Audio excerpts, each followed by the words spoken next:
What we have here is the Klein Tools adjustable hole saw. It cuts from 2.5 inch to 7-inch holes. Comes included with a dust cover and the cutting blade. Also, it has an Allen wrench to adjust the different size holes that you need, from 2.5 to 7-inch.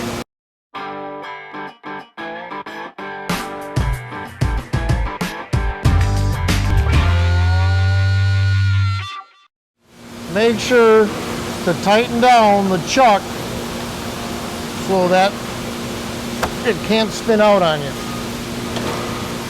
All right, now we're going to drill the hole. Through the clear plastic, you can see the center of your hole.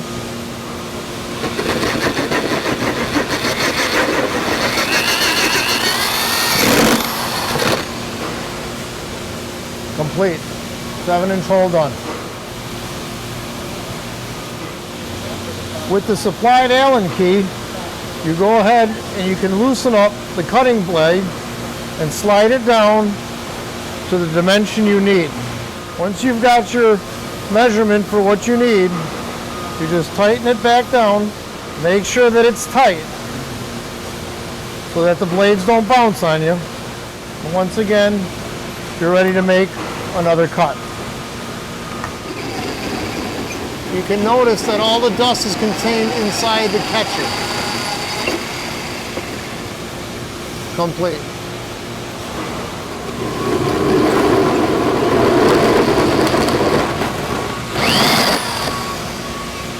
There you have it.